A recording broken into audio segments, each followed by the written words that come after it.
Blog Talk Radio. And here we go.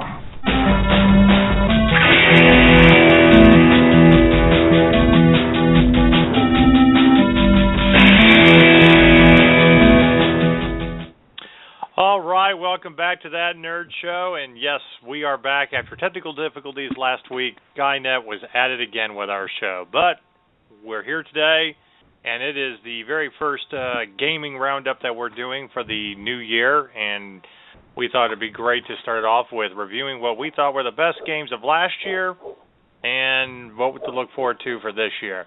I'm one of your hosts, Marcus Blake, and with me, as always, is Brendan. K.O. Durf. And I'd like to introduce two of our new bloggers and reviewers today, since we are beefing up our gaming section. But before I do that, I do want to let our fans know we have not done enough gaming stuff. And when I say we, I have not been a part of it enough, as well as other people. Brendan's done plenty, because it's pretty much been Brendan. And we're going to change that in 2015, which means we're going to be playing more video games. We're going to be letting you know what you should be playing, what you shouldn't be playing, and thus why we have two new bloggers. And they are on the show with us tonight. So first I want to introduce Eric Bykowski. Say hi to our audience. Hey, how's it going? And Michael Wyman. Say hi. How are y'all doing this evening? All right, so you're going to be getting some interesting reviews, and at the same time, we're going to be talking a lot about some of our favorite games and stuff, including you'll actually get a quick little preview of what we think of Saints Row Get Out of Hell, because Mike's been playing it.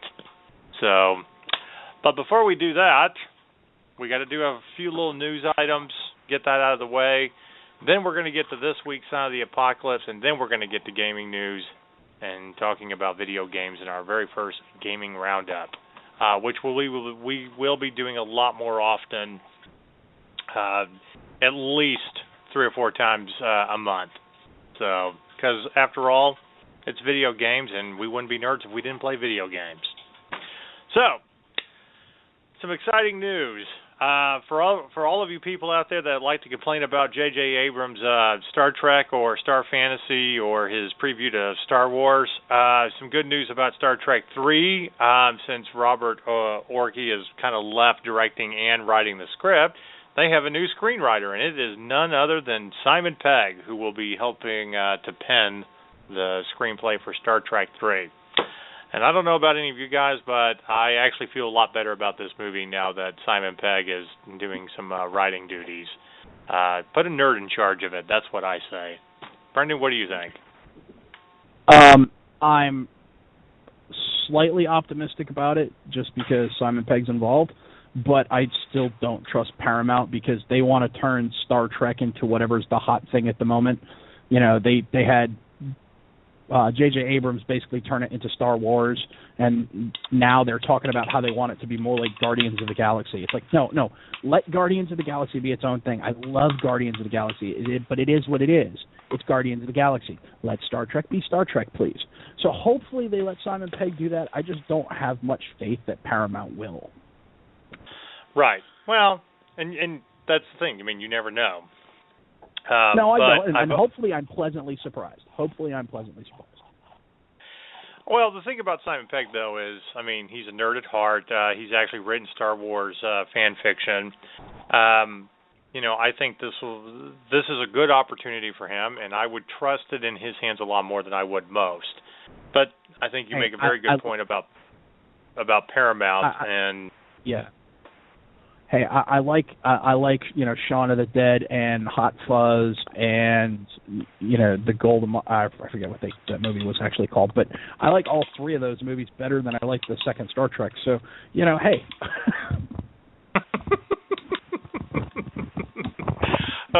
Well, we'll see what happens. All right, more casting news.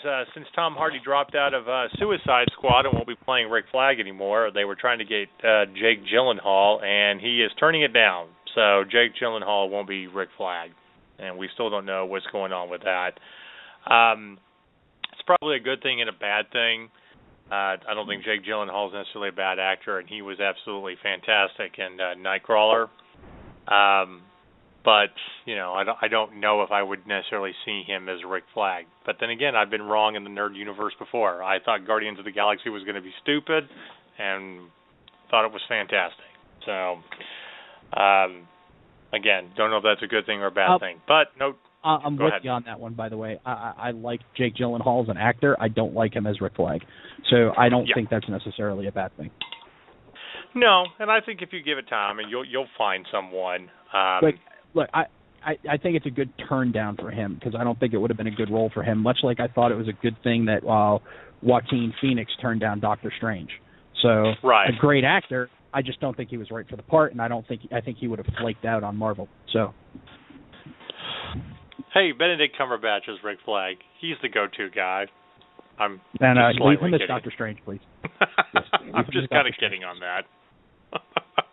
All right, more casting news. There seems to be dropping a whole lot of stuff that's going on. A lot of different actresses are being tested for the first Star Wars standalone movie. The two top actresses for the female lead is Rooney Mara and I always mispronounce her name, and I apologize for this. Was it Tasna? I'm sorry. Tatiana Maslany. Thank you. Maslany. And anyway, Kate Mara and Rooney Mara's sister Kate has also read for the role, which I'm kind of torn on that one because Rooney Mara is the better actress, but Kate's nicer to look at. Yeah, we want the hot one. Here's the thing about that. Again, they're both talented. They could probably be okay. Go with Tatiana. I'm sorry. Whether you love or hate Orphan Black, okay, and then the show's not for everybody, but to play 6 different characters, well, maybe 6 or 7 different characters in one show, okay, it's pretty impressive. And she's been pretty good in anything that I've ever seen her in. So give it to her. She'll be great for it. That's all I'm going to say. I would not be angry about that. I would not be angry about that in the slightest. So, if we get to pick teams, and this is not Twilight or anything, but if we get a say-so, if you're going to listen to that nerd show, nerds, we want Tatiana. Cast Tatiana. We're going ahead and saying it right now. That's who we want. So that's all I have to say on that. And one more quick little thing. It was thrown out there. Two more quick things. One, it was confirmed that Ian McKellen and Patrick Stewart would not be back for X-Men Apocalypse, but I think everybody kind of knew that. But unlike most sources, we're not necessarily giving away to rumors per se. But Patrick Stewart did actually confirm that this past week. So there you go. But speaking of the Marvel Universe, it was reported, and I love the title, The Marvel Universe is Coming to an End, which makes you just think, what, we're done doing movies? We're not going to do anything because Disney has Star Wars? Clickbait. Go ahead, you were... No, I'm just saying that title was just clickbait. People to get to click on the article because it was complete bogus. Right, and we did. Basically what it is the Marvel Universe as we know it will be coming to an end. They announced that it will smash together with the Ultimate Universe and will be replaced by Battle World, a mashup of many different Marvel realities. Now, what does that really mean? As I said, it's a huge development that's been made in the works for some time. The heroes have been trying to stop a series of universe-ending incursions where 2 universes collide with one another. The inciting incident comes in May's 8-part comic book thing called the Secret Wars event, which will be when the heroes fail to stop the regular and Ultimate Universes from crashing together, resulting in Battle World, which will be the Marvel Universe going forward. So, everybody confused yet? 2 quick thoughts on this. Number 1, Battle World sounds like a cheesy 80s video game. And number 2, speaking of Robert Orsi and some of those guys, anybody else think they're ripping off Fringe right now?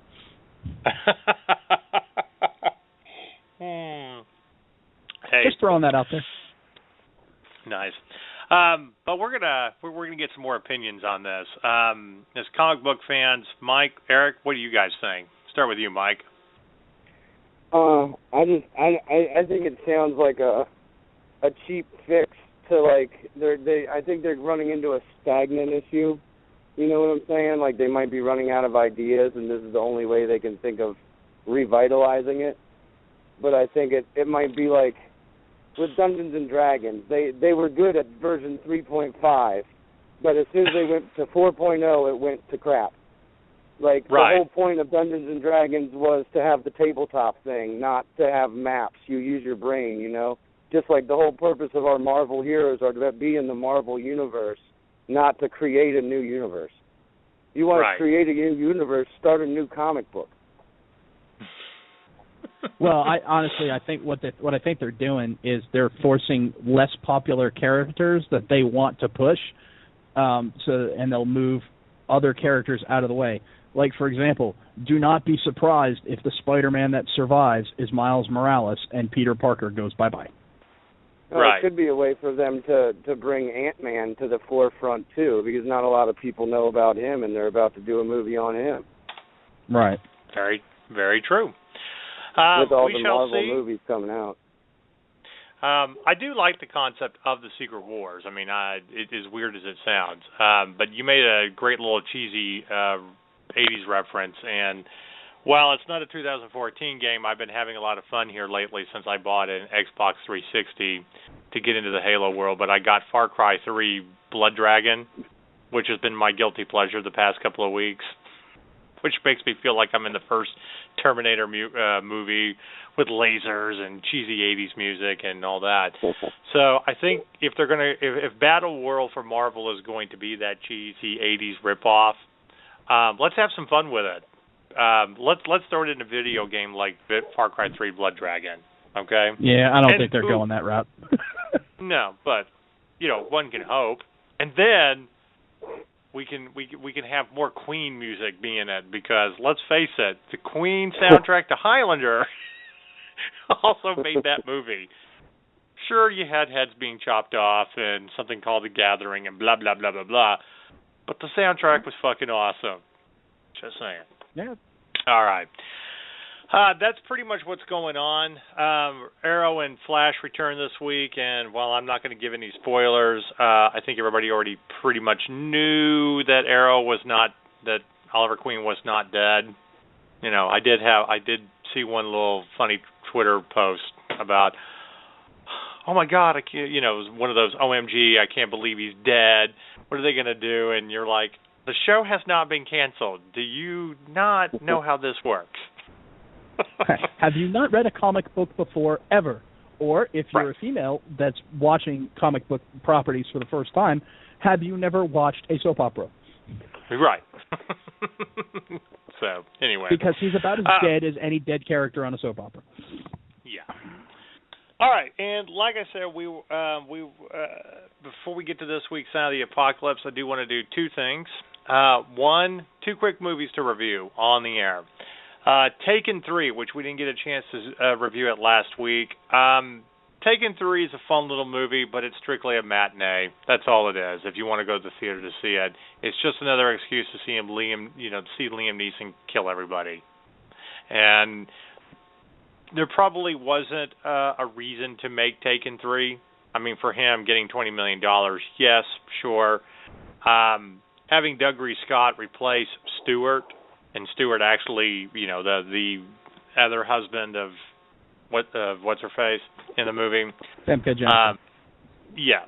And he was absolutely great at it. But Doug Scott's an incredible actor to begin with. But really, there was no point to make that movie. There just wasn't. Unless you just want to see Liam Neeson kill everybody. So I would give it a 7. Just because it's Liam Neeson and it's good and it's kind of fun. But that's where I draw the line. So The other quick one that we wanted to review real quick for kind of a science feel-good movies with teachers and stuff, we had the pleasure, or I should say I had the pleasure of going to see Spare Parts with George Lopez and Marissa Tomei and Jamie Lee Curtis. And it's based on the true story of 4 Hispanic kids who were all illegal immigrants who started a robotics club and built an underwater robot and went to a competition and competed with colleges and actually beat out MIT and Stanford and colleges like that on a budget of $800 to build everything when some of these schools were spending nearly $20,000. So it is the best way that I can put it is it's stand and deliver for the 21st century with, kids building robots. And there's nothing wrong with that. It is a great movie. It's very funny. Everybody does a great job in it. There's even, some quick little references to other movies like Stand and Deliver. Probably the best little reference was when they're clearing out the school van to take the trip, and the kid looks at Jamie Lee Curtis and like, I want to get in there. It looks like a horror movie, and just kind of smiles at her. But for 90 minutes of this feel good, you can do anything, realizing that kids in dire circumstances can rise above their circumstances, and especially when it's based off a true story. It's definitely a movie worth seeing. So whether you go to the theater to see it or see it on demand or whatever, definitely check it out. I'm sure it'll be on Netflix here in about 6 months. But I can definitely see this, being one of those great movies that you watch in school, like Stand and Deliver or Dead Poets Society, to inspire students. So, and it's one of the less annoying movies with George Lopez, which makes it even a lot, makes it a lot better. I want to say this too, Jamie Lee Curtis, you've always been hot. Kudos for you for owning the gray hair, and not trying to be younger and stuff. And Marissa Tomei, for being 50 years old, yeah, I still have some dirty thoughts about you. But that's beside the point. She's our generation's Sophia Loren. She's going to always be hot. Yeah. So, and with that said, those are our 2 quick movie reviews on the air. And this leads into this week's Sign of the Apocalypse before we get to gaming. This is a little subcategory, as I like to call, it can't be true. And Brendan's going to yell at me for even saying this, but I'm going to go with it. I actually watched a movie this week with Channing Tatum where he was good. Yeah, no, I don't buy it. Yeah, that definitely... I am raising the Bravo Sierra flag right now. Yeah. That definitely deserves... Holy crap. Yeah. So the latest movie that he was in, and it actually just came out in more wide release. So, and Mike, did we lose you? No, I'm here. Okay. Or Eric, did we lose you? I'm still here. You lost me for a minute. I'm back though. Okay. All right. Skynet's at it again. Okay. So it just came out in limited release, the movie Foxcatcher with Steve Carell and Mark Ruffalo, and it's actually based on a true story about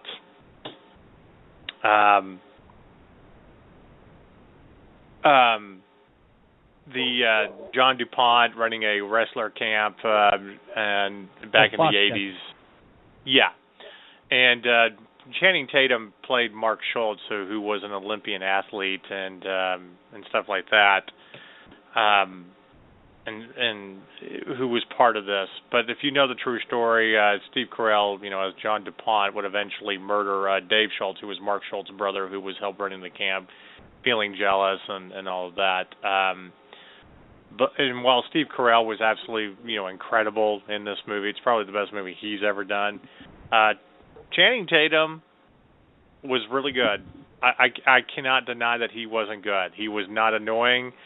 But with that being said, he didn't talk a lot. He pretty much did wrestling and snorted cocaine. And that was probably in the movie. That's probably why he was good.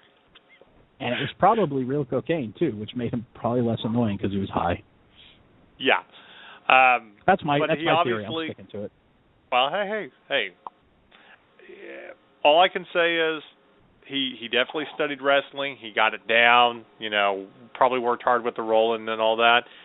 So I've come to this conclusion that every once in a while you might be able to pull out a good movie. You might be able to do a good movie as an actor. However, stay away from nerd movies. That you're always going to be hated for that. Don't be in G.I. Joe or some sci-fi movie. You're going to ruin X-Men. Gambit, I'm never going to forgive you. So, yeah. But for this one moment in time, I do applaud him for, doing a good movie. So. Well, what's the old saying? Even a blind squirrel finds a nut now and again? Pretty much, yeah. All right, so that's enough of me talking for a little bit. We're going to get to Brendan and doing some gaming news. Okay, first up, there is a company creating a Mario that understands what he's doing. Basically an AI Mario, so like feeling bad about killing little Koopas and whatnot. And I'm thinking to myself, do you want Skynet? Because this is how we get Skynet. And it'll even be worse because it'll pop through and be like, it's me, Skynet. So, that would just be creepy. So I really don't understand the idea of wanting to do this, but hey, people are doing it. On a more gaming side, Ori and the Blind Forest, which is a really cool 2D side-scroller, looks absolutely beautiful. It's going to be coming out on March 11th for Xbox One and PC. So if you like old-school RPGs and side-scrollers, and this one's done in watercolor, much like Child of Light, and you guys know how much I enjoyed Child of Light, so please check out Ori and the Blind Forest. Looks really good, once again, coming out March 11th. The Elder Scrolls Online for console is not dead. I'm shocked. It's been delayed 4 times. The PC version isn't making that much money. I really thought they were just going to scrub the console version altogether. But as of today, we got a release date. So for those of you who have consoles who want to play Elder Scrolls Online, it is coming to the PS4 and the Xbox One on June 9th. It's called the Elder Scrolls Online Tamriel Unlimited, which is going to include the original game plus all the updates and content additions since the original PC game came out. And console gamers are going to love this. There is no monthly subscription fee. So June 9th, no monthly subscription because you already have to pay for PS Plus or Xbox Live Gold to play online. So you're going to be all set there. Okay.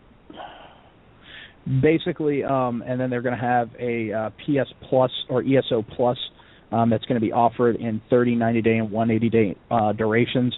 PS Plus members will not have to pay for any downloadable content or major expansions. So that's where that's coming from. So you can still pay a monthly subscription, but that gets you bonus stuff, not just the game. Let's see, what else is coming out here? What's going on here? So DirectX 12 will be coming soon for you PC gamers. So we should have some more increased availability to use some of your ridiculously high-end graphics cards that aren't fully that DirectX 11 doesn't fully take advantage of. So DirectX 12 is coming. I don't know if we've got a release date on that, but it is coming soon. See, some 3DS news, Xenoblade Chronicles. I was always a big fan of Xenosaga and Xenoblade, but Xenoblade Chronicles 3D gets an April release date this year, so April 2nd. So if you're into Xenoblade and you have a 3DS, go pick that up. And I believe that's all I've got for tonight. All right, cool. All right, so we've got a little bit till our halfway break, where we'll be a couple of commercials and everything for some of our sponsors. But we wanted to jump into something real quick with Eric, since Eric will be leaving us at the halfway point. And since we're talking about, with our games from last year and reviews and all that, we're going to talk about sports games first. So, Eric, you pretty much play all the sports games, right? Every time they come out, you're with it and seeing, what's new and all that, correct? Yeah. I've been trying to hop on all the new ones. I think the newest one I haven't played yet is FIFA 15. Yeah. I'll be quite honest with you. I haven't really. I've played one soccer game, and it just did not do anything for me. I love soccer, but just nah. Kind of, yeah. I'll stick with hockey. That's yeah. I feel you. I'm not that big of a soccer fan, but playing 2-on-2 FIFA online or against some of your friends is probably as fun or more fun than NHL. I feel, but either way, really? It's a pretty good game. Okay. Well, we're going to start what I always think kind of sets the bar for all the sports games, and we're going to start with Madden because, like I said, it pretty much sets the bar with everything. I got Madden 15 personally a few months ago and have enjoyed it. It's been, very, very good and everything. Couple of points of realism. As a Chicago Bears fan, it is so realistic that Jay Cutler does throw 3 interceptions in the first half every game, and I know I'm not that bad at the game. We also took a closer look at the game after some controversy broke with Brendan's favorite team, the Patriots. And yes, when the Patriots do play, the balls are a little deflated, and we are going to keep saying deflated balls because if the NFL gets to make deflated ball jokes right up to the Super Bowl, then God damn it, we can too. We'll abuse it. All I know is that I'm surprised Indy's balls weren't deflated after that game.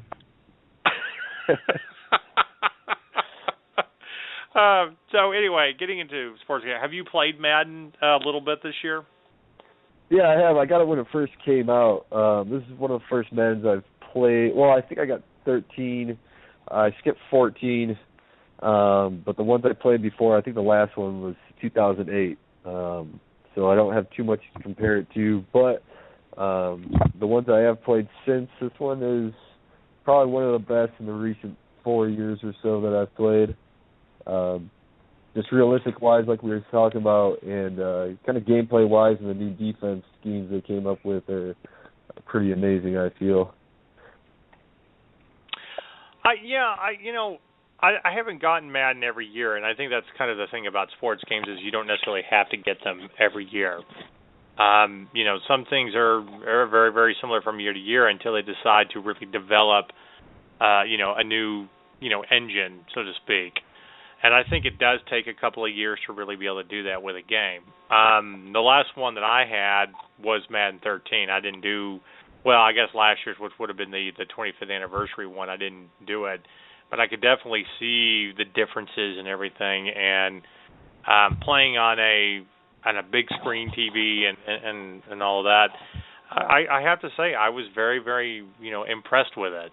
My only complaint, and again, I guess I haven't figured out how to swap out the quarterbacks yet because I did want to get rid of Jay Cutler. Of course, I don't play any other team. I play the Bears, and it wouldn't let me do that. Give them a smoke break. Yeah. the other thing that I couldn't figure out how to do is it.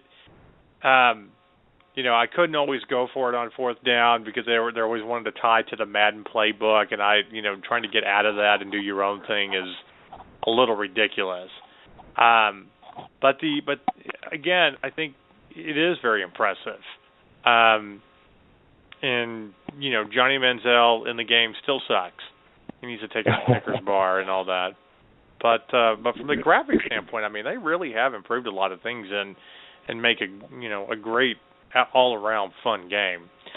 Out of the other sports games, which besides Madden, which ones do you like and do not like? NBA 2K. They came out with 14 for PS4 with the upgrades and everything. That game was pretty good. Had some glitches to it, like they always do when they first come out for the new systems. But when 2K15 came out, that was a pretty good step up. Gameplay-wise, a lot more realistic. Everybody has their signature shots, everything like that. Then they introduced that shot meter. So you got to get better feedback of your accuracy and everything like that. And then also the My Career mode, they also changed that up. 2014 was pretty sorry. Animations and everything, they had one person. Your guy was the main talker. Everybody else were kind of voiceovers or not even animated. So they stepped up their game this year with that. So that made it a lot more fun and more enjoyable to actually play and buy. So I like that about 2015. Okay. Do you have any thoughts about NHL 15? Because I personally went from 13 to NHL 15 for the PlayStation 3, and Brendan and I were talking about this as that they hadn't really caught up to the new generation consoles with NHL, and that's one of our favorite games. I mean, we're diehard hockey fans, and we love playing that. What are your thoughts on it? Yeah, like you said, I mean the step up PS4 wise, it has its flaws with everything. It's pretty laggy, I feel, especially playing online. It's pretty slow, hard to play compared to playing by yourself or against a friend. But I played with my careers a lot in there. I thought it was actually pretty sorry. You can only kind of play the game kind of when your guy's in the game. You can switch out or sub in different shifts, but it doesn't kind of let you explore the game so much, and there's really not much to it. So I like to kind of see how it play out if they kind of made it like my career in 2K15 and NBA. Well, the biggest problem a lot of the people had too with FIFA or NHL 15 on the new generations, the PS4 and the Xbox One, is there were a lot of modes that were missing that are on the prior generation games. So there was, if you like playing online, there was, and you still have a PS3 or an Xbox 360, there was absolutely no reason to buy the current gen game. You would have been much better off buying the 360 or the PS3 version because you get to do all of those things online. Now, granted, the PS4 version is absolutely gorgeous. I mean, the sweaters float and you move like an actual person. The physics of it was fantastic, the physics engine, but just not all the features are there yet, and I'm hoping they are with NHL 16. Don't disagree with that at all. I mean, I haven't bumped up to a PS4 for the simple reason that a lot of the stuff that I've done, it just wasn't necessary. And Brendan has one, so, But, it still looks great. There are some glitches in there. I can't figure out if it's new controllers or it's just, glitchy or, PS3 needs to be clean. But I've played enough games now that trying to get the guys out from the boards, with the speed of the game gets a little hard sometimes, and I swear to God, the passes will just go off in all directions, even when I'm pointing the joystick in the right direction. But yep, that's the main thing I've been noticing. Yeah, and I think that what I honestly think about that game is the fact of you're trying to make a game for the newer generations, but it hasn't caught up yet. And you're still, wanting to make for the older generation. So it's kind of in that in-between. It doesn't happen every time. It doesn't happen with every team. You're trying to recognize the strengths and the weaknesses of every team. So, as for overall, gameplay, I wouldn't... as for overall gameplay, I wouldn't say that it's a bad game. I mean, it still rates very highly, but there's just some things that it's not ready for the PS4, and them trying to make it for the PS4, it's bogged down in the PS3. But the one don't get me wrong, it's NHL. It is an amazing game, but like you said, it's kind of a little letdown for owning the PS4 and looking forward to that coming out since 2014 never came out for it. So. Right. Well, I think the next one they have, NHL 16 will be strictly built for that, and then I will finally have to cough up the money and actually buy a PS4, which is a good thing. One thing that I will say about this before we come to the break is I love the fight modes. They stepped that up. I swear to God, there's a lot of games in there that I am literally playing 4-on-4 most of the game. Just to fight. The best part. One of the best parts of the game. They should incorporate finishers in there. I'm telling you. Oh, every time you get close to the goalie or whatever, it's a lot of rushing. You kind of tap the goalie. I mean, the other team is rushing in there and fight. Like, I'm not going to turn it down. Let's take the parameters of Fight Night in there and throw it into hockey. So yeah, I don't mind the 4-on-4. No, I don't either. I can still score either way. Any other sports games that you want to mention were good or bad from last year? As always, NBA Live. What I've played of it, pretty terrible. Doesn't even compare to NBA 2K. One of the other games I was kind of disappointed in was MLB The Show. Looks-wise, phenomenal game, graphics-wise. But kind of outfield fielding, base running, things like that could be better. But then again, I mean, I'm used to playing the old PS1 Sega, right. Little Ken Griffey Jr. baseball and everything, where you had the breaks in between the bats and everything, where you could kind of mess around and do your own thing. But I don't know, I was kind of hoping more out of MLB The Show. But once again, another first-time PS4 game that they came out with, so look forward to next year on that one. Yeah, I think that's the rule of thumb. You come out with a new console system, wait a year on everything. Yeah, it's tough. It's tough to do, but I mean, I'm pretty much disappointed in all the first games. But then again, they come around the next year, so. Right. All right, we're gonna come to the break, and Eric, we're gonna bid you farewell. We know you got to step on out, and then we're gonna come back and start talking about role-playing games and everything else. All right. All right. Thank you for being on the show with us tonight. All right. Every business knows that the key to success is great marketing, and marketing your business starts with printing. From business cards to vinyl banners, from brochures to postcards, TrueSource Printing has everything you need to make your business successful. And if you're looking for the best price on printing, then your search is over. We have the best prices on printing. Just watch this video and see our everyday prices on business cards, brochures, flyers, door hangers, postcards, vinyl banners, and digital t-shirt printing. If you're one of our regular clients, then you can save even more on everyday prices. Make your business successful today and order your print supplies from TrueSource Printing. Take it to the source, because if it can be printed, we can do it. All right, and we're back. And Mike, I think we lost you there for a minute. Yeah, I'm back. Skynet doesn't like the new guys. All right. So we got sports games out of the way, and it's time to get into the other two big categories, RPGs and first-person shooters.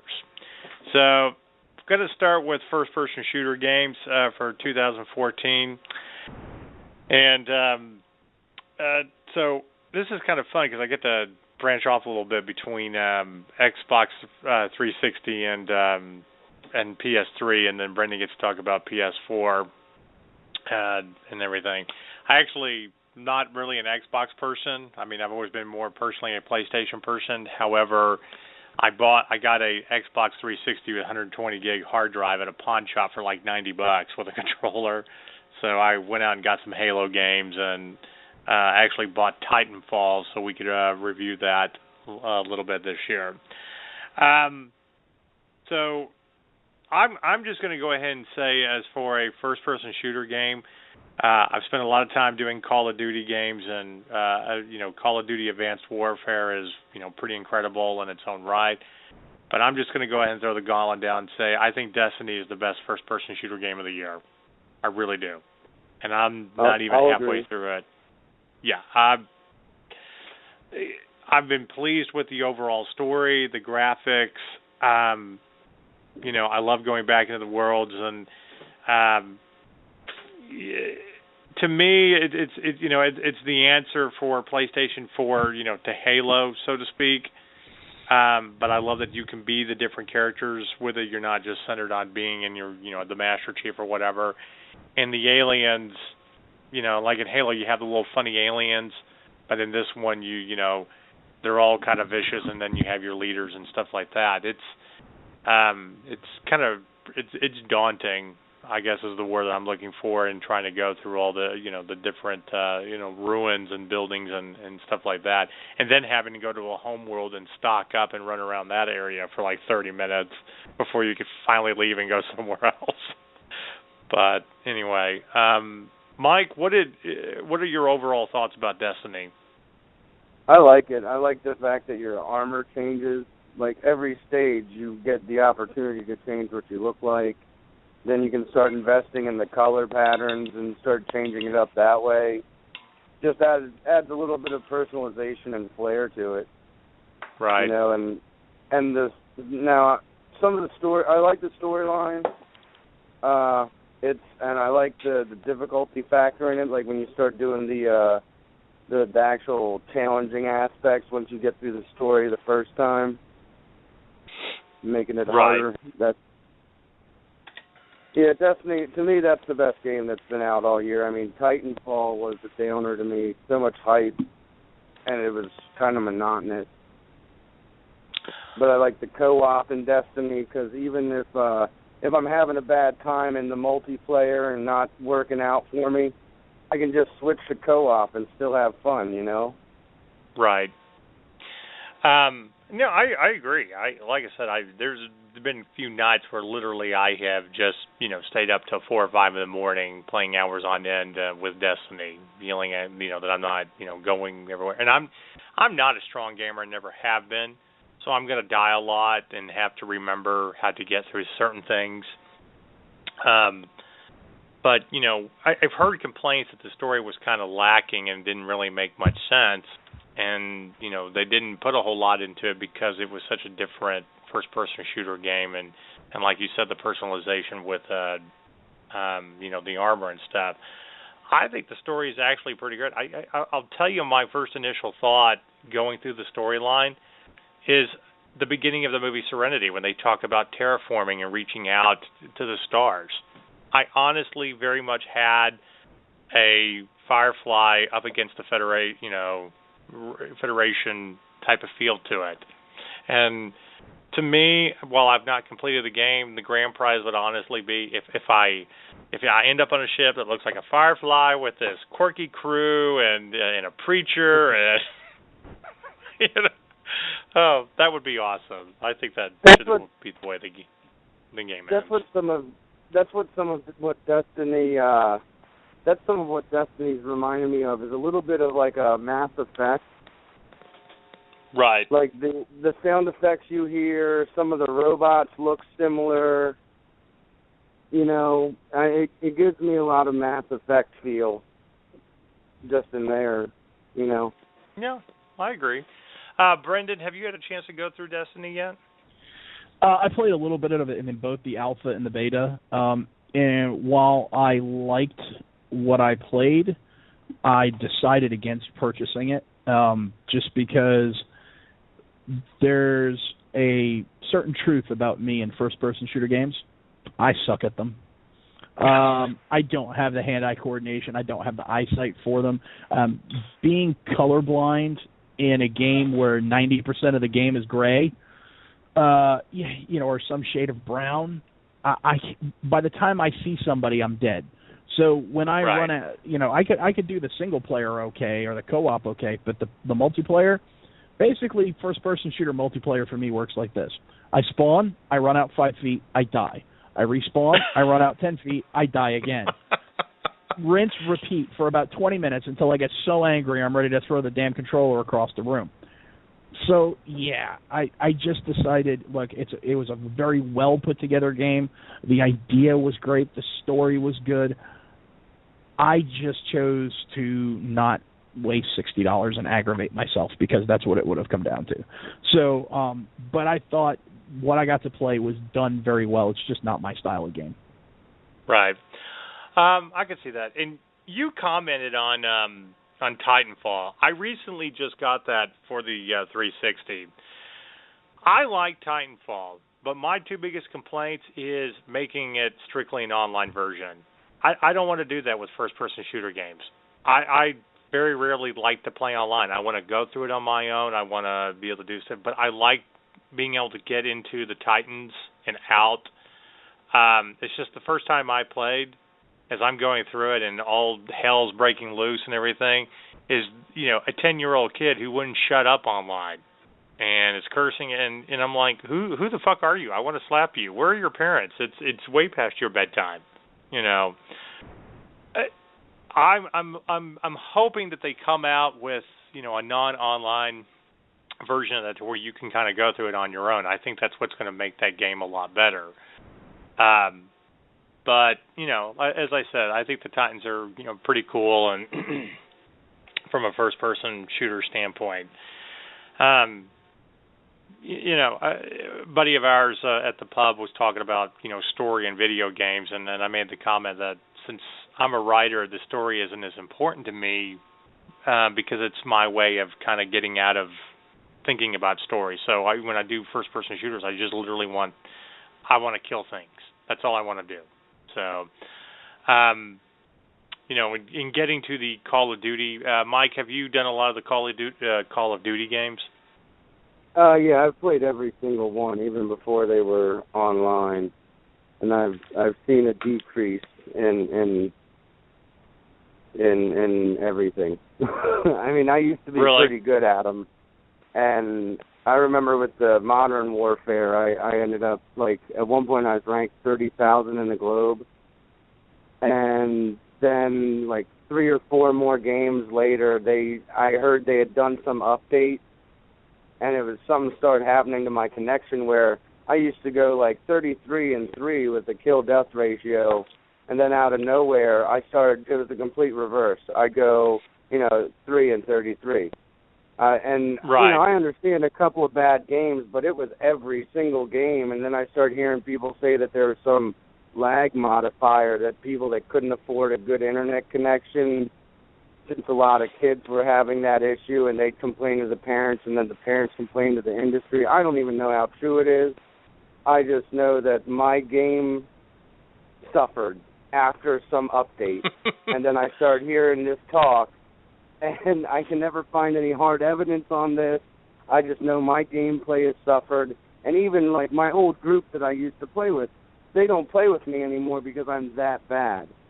And I used to have people cheering for me when I was on their team, and then all of a sudden I start playing, and people would be like, hey, Godsame, why don't you get out of our room? You're horrible. Right.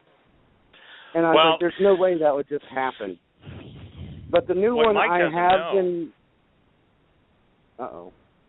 Well, what I was going to say is what Mike doesn't know is he just introduced a theme for our gaming roundups in the future, conspiracy theories in the gaming world. Because some of them are actually true, and I don't think you're necessarily wrong on that.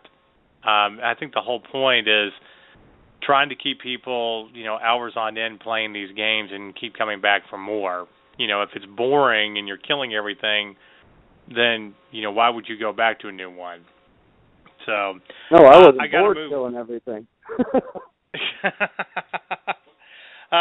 All I'm going to say about the Call of Duty stuff is because I'm currently playing, Modern Warfare 3. I still like that, Advanced Warfare, and, I was working on Ghost a little bit before the show, and I'm kind of doing my own little comparison between these 3 latest ones, and I like them all, but Advanced Warfare, it's okay. I think it's not as good as past ones. I kind of like Modern Warfare a lot more, but I think it's kind of cool that you had Kevin Spacey in the game, who's pretty much just playing his character from House of Cards on Netflix. There's definitely some, cool new gadgets. And my biggest thing about Call of Duty has always been, the different layouts and stuff like that. So I would still give it, 8 out of 10 as a game. But as the Call of Duty that I'll pull out more and more, probably not. So, all right. So I think we can pretty much all agree that Destiny was the best first-person shooter game to come out this past year, and very much looking forward to continuing with it. So we are winding down this show. We got about 10 minutes left, so we've got to get to role-playing games. And Brendan, you have pretty much told me that you think Dragon Age is the best one from last year. Oh yeah, Dragon Age was. Or I'm still in the middle of it, but it's a phenomenal game. Just the scope of the game, it's larger than both of the previous Dragon Ages combined. At 12 hours in, I hadn't fully completed the first area yet. I still had like 10 side missions to do. And the way you built your Inquisition, you had the war table and you had your advisors and then the rest of your party. But you could send your advisors out on missions to gain new troops for the Inquisition, new supplies for the Inquisition, open up new areas to travel to in the game. But in order to do that, you had to do all these side quests to earn influence, to grow the political capital of the Inquisition. So you do all these side quests, and then you get to spend the points, and it's just this really involved system that works so well, and there's nothing wasted to it. And all of the side missions aren't like go kill 10 well, I mean, some of them you get the, go kill quests, but there's a point to it. You're not just going to kill it to go kill this stuff. You're trying to clear out this horse farmer's fields of, demons and all this other crap, so that the guy will actually supply all the horses for the Inquisition, so you can have cavalry. Right. So all of these things actually make sense, and there's a reason why you're going to do them. And then the cutscenes are phenomenal. Voice acting, it's a BioWare game. The voice acting's freaking fantastic, and they write stories so well. Another game that I thought was a great RPG that I talk about a lot is Child of Light. It's from Ubi Art. It's a kind of artful division, so to speak, of Ubisoft, and it's a 2D side-scroller, turn-based RPG, and it's about a young girl, but it's really not geared toward children. It's got some darker themes and some areas that actually younger kids, like you would normally say, oh, it's a watercolor game, my 5-year-old could play it. Nah, I really wouldn't actually do that. But it's just a wonderfully put together, beautifully designed game. Once again, there's nothing wasted. Everything has a purpose, and it's a great story. So those are my two favorite RPGs from last year. Both one that's a little one that you can just go get paid for $10, or some places it's free. I think it was actually one of the PlayStation Plus games of the month last year. I think that's how we got it. Then, of course, you had Dragon Age, which is the big one from BioWare. But those are my two favorite RPGs for the year. What do you think, Mike? Have you done Dragon Age? Oh yeah, I've got that, and I agree. I mean, it kicked the crap out of the other two that came out. I mean, it's kind of like a Grand Theft Auto, but medieval fantasy. Because I mean, you can go anywhere. There's so many chores to do, so many weapons to craft. It's just so in depth, just like he was saying. I mean, yeah, Dragon Age is pretty good. Well, I'm going to throw a little wrinkle into this whole discussion, just because I can. I do not disagree with what you guys are saying. I haven't even gotten the full scope of it yet. In fact, I'm about to start a new game, a new character, because I just didn't like the first one that I started with. But now that I've kind of gotten through everything else, I feel like I can spend some more time with it before the big games that I really want to play for 2015. From a story standpoint, voice acting, absolutely, totally agree. Beautiful, beautiful game. As my favorite RPG game, no. I know it's going to sound weird. I like Shadows of Mordor more. I had more fun with that. I really did. Well, it's kind of apples to oranges, though, because Shadows of Mordor really isn't an RPG. It's more of an action-adventure game. It falls in the same genre as Assassin's Creed. Now, you could definitely say it was better than Assassin's Creed, because I think it out-Assassin's Creed Assassin's Creed. It did a much better job of portraying the same type of game experience, and it did a better job than Batman, because last year's Arkham game was not very good. Right. Well, and the same thing, you talk about the Assassin's Creed games. I do think they've kind of run their course in a lot of ways. I don't have a problem playing Assassin's Creed in the colonial era. I'm not saying Rogue is a bad game or Unity was a bad game. In fact, I kind of like the being on a ship and steering it and being able to shoot cannonballs. But, I think Assassin's Creed, the earlier games were just better. Assassin's Creed 2 is probably by far the best one they've ever done. You're giving me an out here and how I look at it. If you're saying Shadows of Mordor is action adventure, then I can absolutely agree and say Dragon Age Inquisition is the best game of 2014. But as the one that I have enjoyed playing more over the last few months, Shadows of Mordor, and I think because it's the Lord of the Rings story. I love killing orcs. I just enjoyed it. The Nemesis system was so revolutionary in what it did. Where you've got just these villains that remember you, and you create these actual rivalries within a game. So there's actually consequences to dying, and there's actual, you get this feeling of, I want to go kill that bastard. He just beat me, and now he's gone up the orc chain of command, and he's making his name off of me. Screw that. I'm going to go kill that dude. Oh, so you gotta sorry. Go ahead, please. You gotta check if you like that kind of stuff where everything's changing depending on your decisions. You gotta try the Walking Dead series that came out through the store, like the Xbox store, the PlayStation store. Yeah, Telltale Games, Walking Dead series. They're doing one for Game of Thrones, too. Yeah, I bought that, and they only have the first episode. But I'd made one decision at the beginning. The very first decision I made influenced the last decision that I made at the end of that chapter, and it just left my jaw dropped. And I was like, okay, I'm hooked. I want the rest, and I check every other day to see if the darn other episode has been loaded on soon. Yeah, that's great. We got about 3 minutes left on the show, so we're gonna move kind of quickly here and wind this down. But before we do, our first game of the year that we're gonna review is Saints Row: Get Out of Hell. And Michael, you've been playing it a little bit, so in 60 seconds or less, what are your initial thoughts of this game? Excellent. And I was on the fence about this series just because I've played all of them, and I've lost interest in the middle of it all. But I had forgotten I was playing this game, and then I slid onto a rocket, and the theme from Armageddon started playing, the "I'm Not Gonna Miss a Thing" by Aerosmith, and I just started cracking up. It just reminded me that, oh crap, I'm playing Saints Row. This is a comedy. And it was hilarious. You're riding a rocket into the atmosphere, and everybody from the game is saying, "Oh, you're so badass! You're such a tough guy!" And they're all giving you their last moments before you're supposed to die, and you end up saving the world and becoming the president of the United States, and then aliens invade. It's just so many things, and there's little hints at everything.